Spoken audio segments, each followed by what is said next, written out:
l'ai pas lancé encore. Bah, j'ai pas là, je suis pas du côté de ma mère. Alors, je vais de ce côté.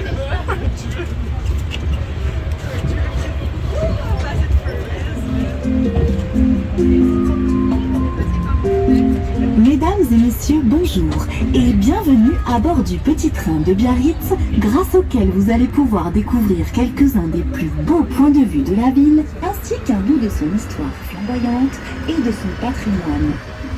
Selon Sacha Guitry, lorsque l'on hésite entre deux plages, l'une d'elles est toujours Biarritz. Je dirais la bonne Sabine, non, c'est pas sorcier. Ah ouais. Biarritz, écrin royal entre ciel, mer et montagne, a gagné ses lettres de noblesse sous le Second Empire entre 1852 et 1870. C'est en effet durant cette période que le petit village de pêcheurs s'est transformé en station balnéaire. Reine des plages, plage des rois, Biarritz fut le lieu chéri par les têtes couronnées de toute l'Europe, au premier rang desquels l'empereur Napoléon III et son épouse Eugénie, qui y avaient installé la résidence d'été de la cour impériale. Leur clairvoyance fut à cette époque un facteur déterminant pour l'avenir et le développement de la ville.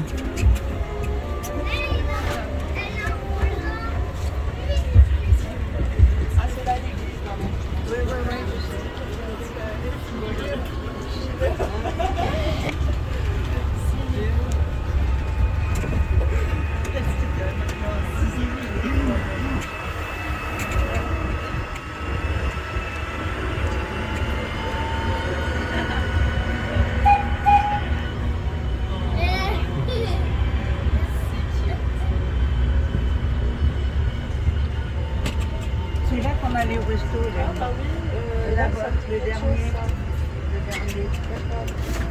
Mais ça a changé.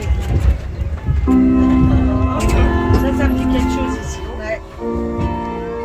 Sur votre gauche, l'église Sainte-Eugénie a été consacrée en 1903 sur l'emplacement d'une chapelle en bois qui avait été construite en 1856 à la demande de l'impératrice Eugénie. En contrebas, sur votre droite, voici le port des pêcheurs. C'est ici que se situait l'ancien port de pêche de Biarritz.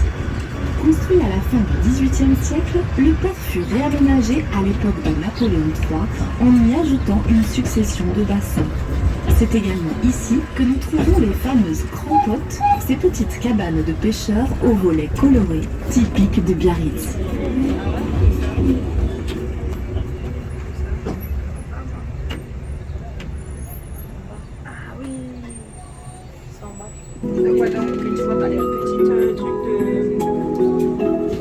Sur votre gauche, à la sortie du tunnel, ce bâtiment de style art déco, construit dans les années 1930, abrite l'aquarium de Biarritz. Véritable invitation au voyage, on peut y admirer la diversité et la beauté captivante des fonds marins de notre côte atlantique jusqu'aux mers des Caraïbes et Indo-Pacifique. Plus de 5000 poissons et organismes vivants sont à découvrir dans l'un des aquariums les plus spectaculaires d'Europe. Après un plongeon dans l'histoire de la pêche au Pays Basque dans la galerie des cétacés, vous pénétrerez dans la grotte des tortues. Vous découvrirez ensuite un lagon et son récif corallien avec poissons clowns, anémones, murènes, un feu d'artifice de couleurs. Sur la terrasse panoramique, vous pourrez assister au repas des phoques tous les jours à 10h30 et 17h. Un moment merveilleux qui enchante petits et grands. Un face-à-face inoubliable avec des recs et pas moins de 7 espèces de requins vous attend dans un bassin géant de 1500 mètres cubes.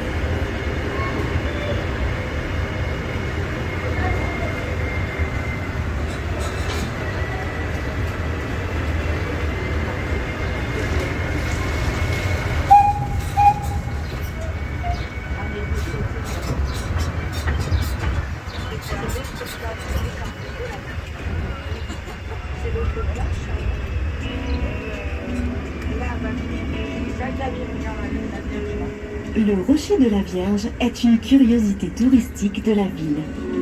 La légende raconte que des pêcheurs baleiniers, pris dans une terrible tempête, furent guidés par une lumière divine jusqu'à leur retour au port.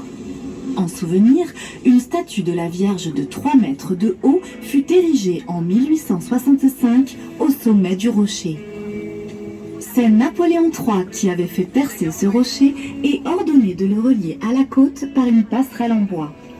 Ne résistant pas aux assauts des vagues, elle fut remplacée en 1887 par une passerelle métallique de style Eiffel. Lieu de promenade empreint de romantisme, le rocher de la Vierge s'avance dans l'immensité de l'océan, telle la proue d'un navire. On vient y admirer la baie de Biarritz, tout autant que de magnifiques couchers de soleil. Avant, on s'arrêtait si on pouvait descendre. Ah bah je pense que tu peux faire, non? Ben non, elle l'a pas dit. Ah ouais. Ça me dit oui. C'est ça me dit.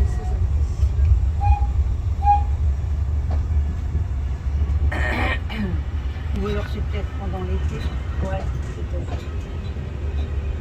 Ah ouais, c'est bon là.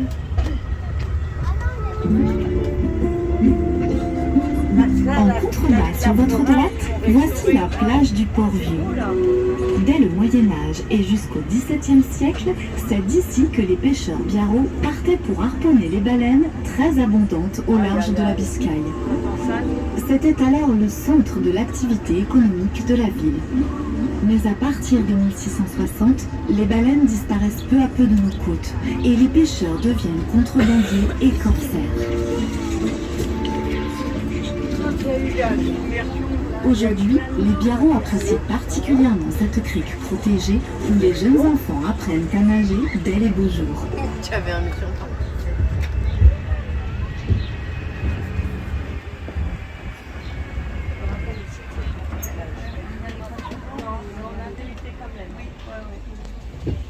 C'est parce qu'il y a moins de vagues. Ouais.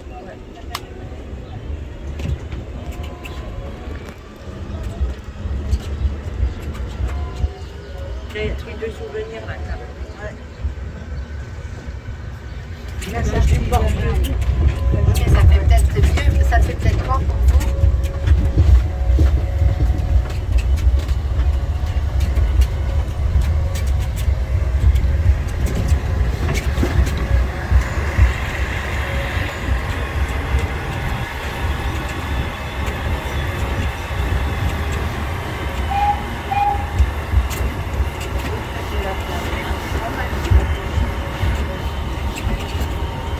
Pas mal ça.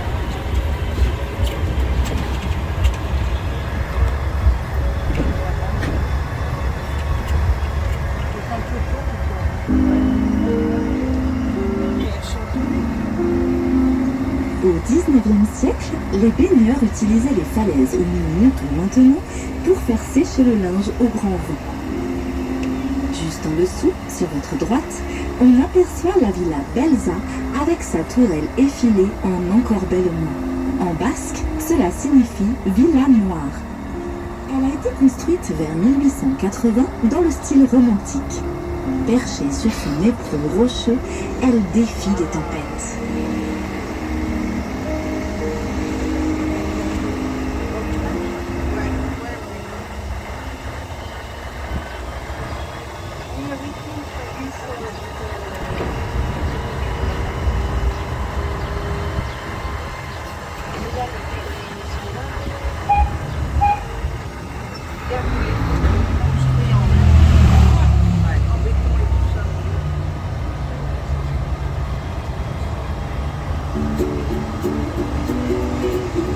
Nous sommes à la perspective de la côte des Basques avec sa superbe vue sur la plage de la côte des Basques, accessible uniquement à marée basse.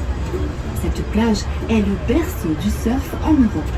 En effet, nous sommes en 1956 lorsque les cinéastes américains Peter Birtle et Dick Zanuck débarquent pour le tournage d'un film à Biarritz avec l'actrice Ava Gardner.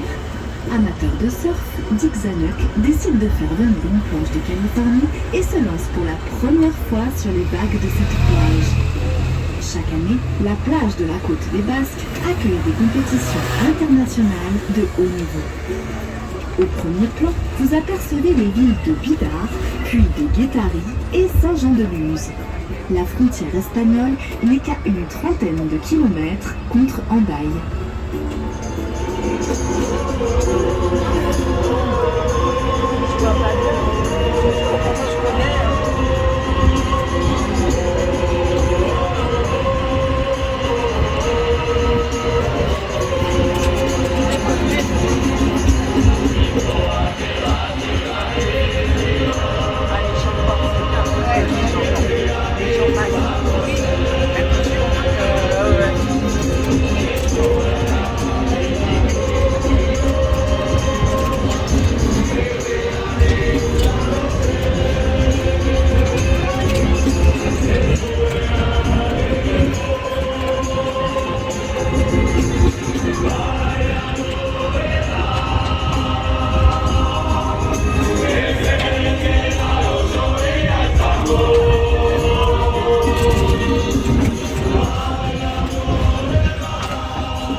il était là.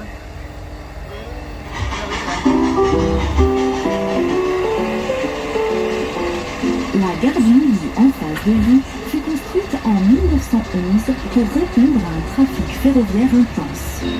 Fermée en 1980, elle a été transformée en salle de spectacle en 1990. Seule sa façade et le hall de style Art Nouveau ont été préservés. Dotée d'un auditorium de 1400 places et d'une scène de 600 mètres carrés, la gare du Midi accueille aujourd'hui les congrès, événements culturels et spectacles de Biarritz, ainsi que le Centre chorégraphique national Thierry Malandin. Juste derrière, à 300 mètres, se trouve le musée d'art oriental asiatique. Créé en 1999, celui-ci possède une riche collection de plus de 1000 œuvres d'art allant de la préhistoire à nos jours et représentative des régions de l'Inde, du Népal, du Tibet et de la Chine. Une visite captivante.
Peut-être jusqu'au phare, peut-être. Ouais, oui, peut-être à fait.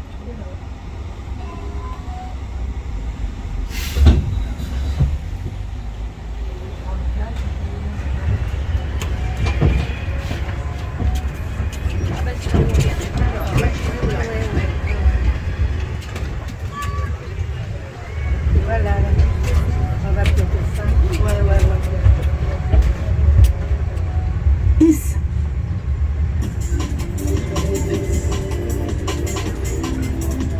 En plein cœur de Biarritz, le casino que vous découvrez sur votre gauche fut édifié en 1929 dans le pur style art déco par l'architecte Alfred Lollet.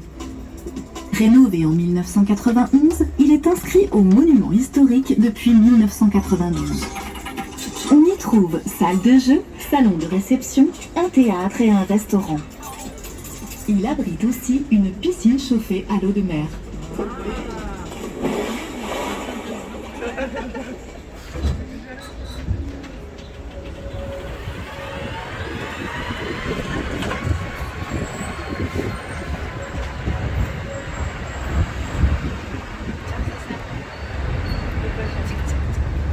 Ah oui.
Dans un instant, sur votre gauche, vous allez découvrir la chapelle impériale dédiée à Notre-Dame de Guadalupe, sainte patronne de l'Amérique latine. D'accord, allez là. Construite dans le domaine impérial de 18 hectares en 1865, elle est d'inspiration romano-byzantine et hispano-mauresque, caractéristique des tendances du Second Empire et des origines andalouses de l'impératrice Eugénie, dont elle fut la chapelle particulière. Elle est propriété de la ville de Biarritz qui l'ouvre à la visite. Chaque année, 4 messes y sont célébrées. Le 9 janvier pour l'anniversaire de la mort de Napoléon III. Le 1er juin pour celui de la mort du prince impérial. Le 11 juillet pour celui de l'impératrice Eugénie. Et le 12 décembre pour la fête de Notre-Dame de Guadalupe.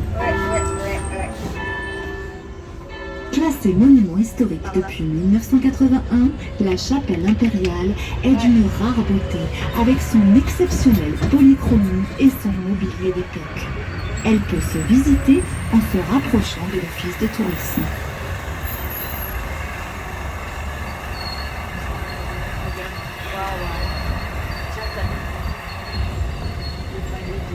C'est Carlton. C'est Carlton. Bah, tu peux faire des vidéos, tu vois bien que je suis du mauvais côté en zoom.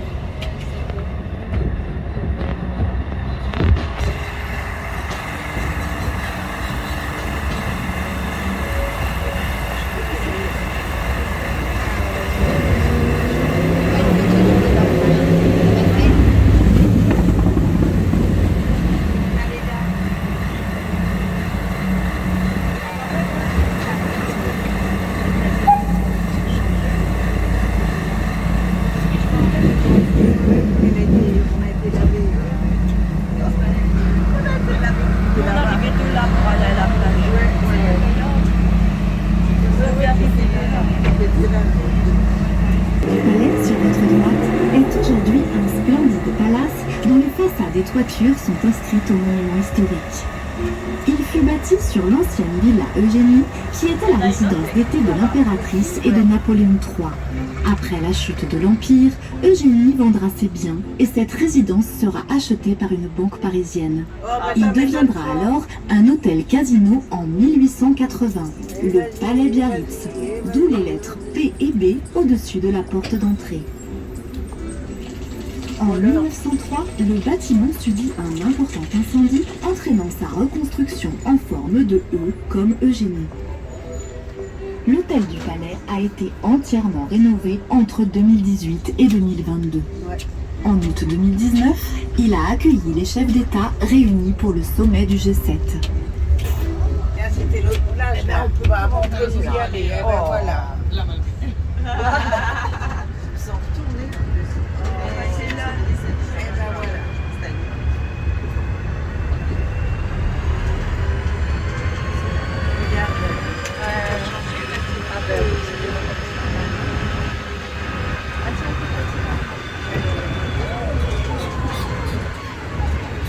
Nous longeons la grande plage de Biarritz, célèbre pour ses tentes rayées et son agréable promenade. Au début du 19e siècle, on la surnommait la plage des fous, car on pratiquait les bains thérapeutiques pour rendre la raison aux aliénés. On connaissait alors déjà les bienfaits de l'air salin et des bains de mer qui ne tardèrent pas à devenir à la mode, attirant à Biarritz l'aristocratie européenne.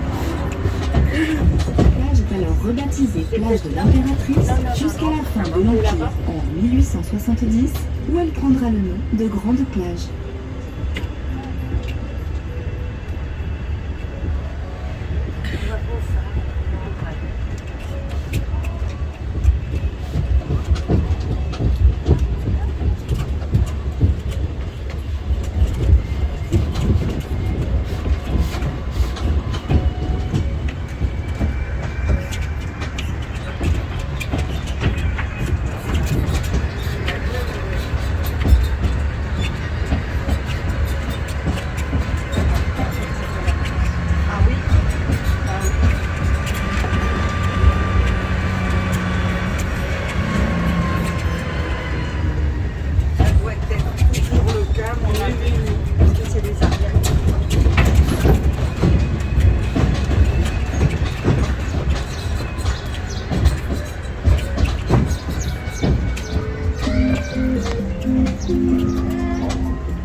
et messieurs, notre circuit s'achève et nous espérons qu'il vous a été agréable.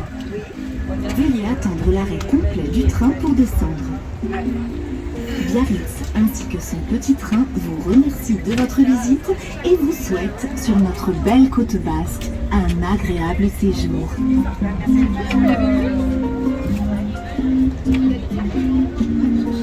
Il y a des circuits de 45 minutes. Peut-être que les dimanches,